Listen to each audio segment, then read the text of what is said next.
বেআইনিভাবে শিক্ষক নিয়োগ করা হয়েছে বলে অভিযোগ করে মামলা রুজু করা হয়েছিল। সেই মামলার প্রেক্ষিতেই আজ কলকাতা হাইকোর্ট এই নির্দেশিকা দিয়েছেন।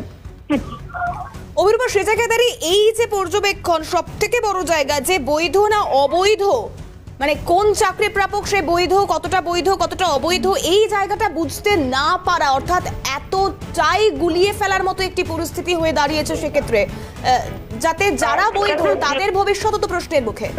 ওয়েমার্কশিটের উপর নির্ভর করে, কারণ একটি পরীক্ষা সেটা ওয়েমার্কশিটের উপরেই নির্ভর করছে সেই পরীক্ষাটা যিনি দিয়েছেন তিনি কতটা বৈধ এবং না বৈধ, এবং সেক্ষেত্রে ওয়েমার্কশিটটাই পাওয়া যাচ্ছে না। এবং সেই কারণে সিবিআই কে বলা হয়েছে যে ওয়েমার্কশিটটা বের করতে হবে, হয় ওয়েমার্কশিট বের করতে হবে, নইলে ওয়েমার্কশিটের ডিজিটাল কপি বের করতে হবে, সফট কপি বের করতে হবে, না হলেই সমস্যার সৃষ্টি হবে। আর সেই কারণেই বলা হয়েছে যে যদি না বের করা যায় তাহলে কারা বৈধ কারা অবৈধ সেটা তো প্রমাণই করা যাচ্ছে। আর সেই কারণেই তাহলে পুরো প্যানেল বাতিল করতে হবে, এমনটাই হুঁশিয়ারি দিয়েছেন বিচারপতি। সুতরাং বিচারপতি এটা বোঝানোর চেষ্টা করেছেন আদালত প্রমাণ ছাড়া কাজ করে না। তো সুতরাং এখানে এটা প্রমাণিত যে ওয়েমার্কশিট না পাওয়া পর্যন্ত 2016 রিক্রুটমেন্টে কারা বৈধ চাকরি প্রাপক বা কারা বৈধভাবে চাকরি পাবেন বা পাবার যোগ্য তার সেটাই আইডেন্টিফাই করা যাবে না।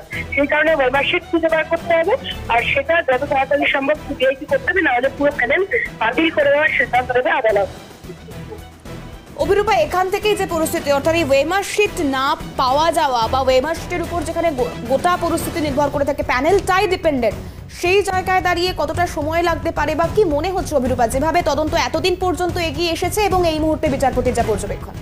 দেখো, ওয়েমার্কশিট যদি খুঁজে না পাওয়া যায় তাহলে যে প্যানেল বাতিল যদি আদালত করে দেয় তাহলে কিন্তু প্রচুর মানুষের যারা বৈধভাবে চাকরি পেয়েছেন, যারা সেই প্যানেল লিস্টে নাম তুলেছেন, পরবর্তীকালে কিছু জনের প্যানেল লিস্টে নাম থাকা বা না থাকা নিয়ে যে একটা অস্বস্তিকর পরিস্থিতি তৈরি হয়েছিল সেটা নিয়ে মামলা হয়েছে বলে তো পুরো প্যানেল বাদ দিলে প্রায় 2000-এরও বেশি, আরো বেশি চাকরি প্রাপকরা চাকরি হারাবেন।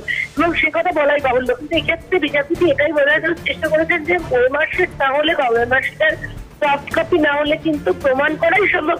অভিরূপা, আমাদের সঙ্গে থাকো পদ্মশ্রীপ্রাপ্ত শিক্ষাবিদ কাজী মাসুম আক্তার রয়েছেন আমাদের সঙ্গে টেলিফোন লাইনে। স্যার, স্বাগত জানাবো আপনাকে ক্যালকাটা নিউজে। ওয়েমার্কশিটটাই নাকি পাওয়া যাচ্ছে না এবং সেক্ষেত্রে দাঁড়িয়ে বৈধ অবৈধ চাকরি প্রাপক বোঝারও উপায় নেই প্রমাণ ছাড়া, তাই অবশেষে প্যানেল বাতিলের হুঁশিয়ারিও দেওয়া হচ্ছে বিচারপতি তরফ থেকে 2016 প্রাথমিক শিক্ষক নিয়োগ দুর্নীতি মামলায়। কিভাবে দেখছেন?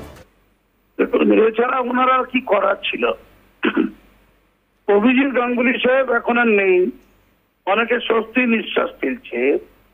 তাদের জন্য একটা অশনি সংকেত যে রাজাশেখর মান্তা বা অমিত সিংহাজি এরাও পিছনে নেই, এরাও আতঙ্কের কারণ। ভাবা যায় যে এই টোটাল যে অবৈধতা সব থেকে হারিয়ে গেছে। অভিজিৎ গাঙ্গুলি, জাস্টিস অভিজিৎ গাঙ্গুলির সময় বলেছিলেন যে পুরো স্কুল সার্ভিস কমিশনকে ঘিরে ধরাও যাতে করে তথ্য লোপাট করতে না পারে, কোনো কিছুকে সবার করতে না পারে, এমন জিনিস দেখা গেছে পুলিশ দিয়ে এই কেন্দ্রীয় বাহিনী দিয়ে ঘিরে ধরতে হবে, মানে যেন দাগি আসামি তারা, মানে দুর্নীতি কোন পর্যায়ে গেলে জাস্টিস এরকম ভাবেই দিতে পারে। আমি কল্পনা করতে পারছি না এই জিনিসটা শেষ হবে কবে। ধরুন এই 2016 যে প্রাথমিক প্যানেলটা বলছেন, এর আগে তো সে 12 থেকে 16 থেকে 19 থেকে হাজার গল্প আছে। আমার বক্তব্য হচ্ছে শেষটা কবে, এটা সমাধানটা কবে, কবে শিক্ষক নিয়োগ হবে, বৈধ শিক্ষকরা কবে শিক্ষকের চেয়ারে বসবে, এবং যারা অবৈধ কবে বিতাড়িত হবে, এবং শুধু বিতাড়িত হওয়া নয়, যারা অবৈধতা করেছে, যারা অবৈধতা পাপের সুযোগ নিয়েছে, এরা প্রত্যেকেই কবে জেলে ঢুকবে। জেলে বাইরের ঘোড়া থেকে আমরা একটু দেখতে চাইছি তাদের চাঁদ বদল করি, নেতা হোক, মন্ত্রী হোক, আমলা হোক, যেই হোক, তারা জেলের ভেতরে গণহারে কবি থাকবি। একদমই তাই স্যার, বোঝা যাচ্ছে যা পরিস্থিতি এই মুহূর্তে বর্তমানে সেটাই ভীষণ স্বাভাবিক পদ্ধতি হয়ে দাঁড়াচ্ছে। অনেক ধন্যবাদ জানাবো আমাদেরকে সময় দেওয়ার জন্য। এই মুহূর্তে আমরা টেলিফোন লাইনে যোগাযোগ করতে পেরেছি আইনজীবী ফেরদৌস শামীমের সঙ্গে। স্বাগত জানাবো আপনাকে ক্যালকাটা নিউজে। 2016 প্রাথমিক শিক্ষক নিয়োগ দুর্নীতি মামলায় বিচারপতি মান্থার যা পর্যবেক্ষণ, তাতে প্যানেল বাতিলের এক প্রকার হুঁশিয়ারি তিনি দিচ্ছেন, কারণ ওয়েমার্কশিটটাই যেহেতু খুঁজে পাওয়া যাচ্ছে না। যদি একটু বিস্তারিত জানান বা কি পরিস্থিতি এই মুহূর্তে। দেখুন, 2014 সালে যে TET examination primary board conduct করেছিল, সেই টেট এক্সামিনেশনের যে ওএমআর শিট, যেগুলো ফিজিক্যাল কপি ডিস্ট্রয় করে দেওয়ার পরে তার যে মিরর কপি রাখার কথা, মিরর কপি রাখেনি, তার ডিজিটাল কপি রাখা হয়েছে। আসলে ডিজিটাল কপির নামে যেটা রাখা হয়েছে সেটা হচ্ছে এডিটেবল কপি, অর্থাৎ যে কোনো সময় যে কারোর নাম্বার পয়সার বিনিময়ে বাড়িয়ে দেওয়া যায়, বা যে ধরুন যোগ্য তাকে অযোগ্য বানানোর জন্য তার নাম্বার কমিয়ে দেওয়া যায়। এবং এই বোর্ড কাজটি করেছিল West Bengal board of primary education. তারা বলছে যে আমাদের ওই মিরর কপি নেই, আমাদের ডিজিটাল কপি আছে। আজকে মহামান্য বিচারপতি রাজাশেখর মান্তা তিনি বলেছেন যে এই যে যদি ডিজিটালি, কারণ ওএমআর শিট মানে কি অপটিক্যাল মার্ক রেকগনিশন, অর্থাৎ অপটিক্যালি একটা ওএমআর শিটকে যখন রেকগনাইজ করে সেটার মার্ক অ্যাসেস করা হয় তখন তার ডিজিটাল ফুটপ্রিন্ট থেকে থাকে। যে অবস্থাতেই থাকুক না কেন তার ডিজিটাল ফুটপ্রিন্ট সেটা রিকভার করা সম্ভব বলে মহামান্য বিচারপতি মনে করেন।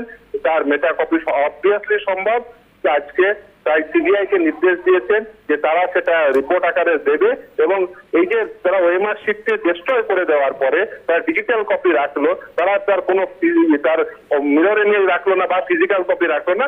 আজকে এই সমস্ত কিছু শোনার পরে মহামান্য বিচারপতি তার অবজারভেশনে বলেছে, নিশ্চিতভাবে এই নির্দেশ দেননি, কিন্তু মহামান্য বিচারপতি এটিকেও বুঝতে পারছেন যে এখানে হিউজ দুর্নীতি হয়েছে। এবং শুধু তাই নয়, সিবিআই এর আগে রিপোর্ট আকারে দাখিল করে বলেছেন যে প্রায় 300 জনের অধিক ব্যক্তিকে ইনলিগাল অ্যাপয়েন্টমেন্ট দেওয়া হয়েছে, সেটা তারা অলরেডি অ্যাসেস করতে পেরেছেন।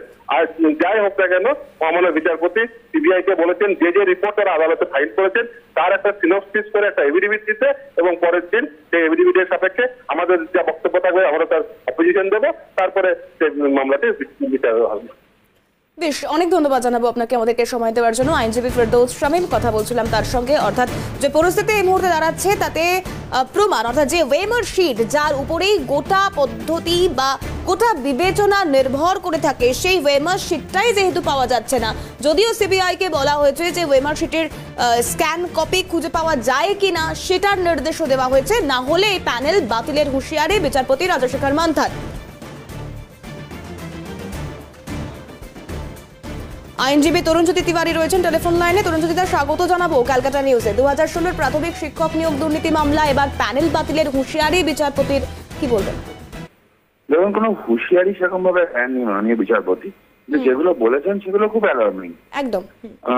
প্রথমত বলেছেন যে ওএমআর শিটে ডিজিটাল ফুটপ্রিন্ট বা মেটা ডেটা যাকে বলে সেটা বের করা সম্ভব, কারণ কোনো কিছু যদি একবার ডিজিটাল ফুটপ্রিন্ট ক্রিয়েট হয় সেটাকে মেটানো সম্ভব না, সেটাকে বের করতে বলেছেন। সেকেন্ডলি বলেছেন হচ্ছে যে পয়েন্টস গুলো আছে, পয়েন্টস গুলোর রিপোর্ট আকারে করে প্রডিউস করতে, যেগুলো প্রডিউস করা সম্ভব অবভিয়াসলি তদন্ত চলছে।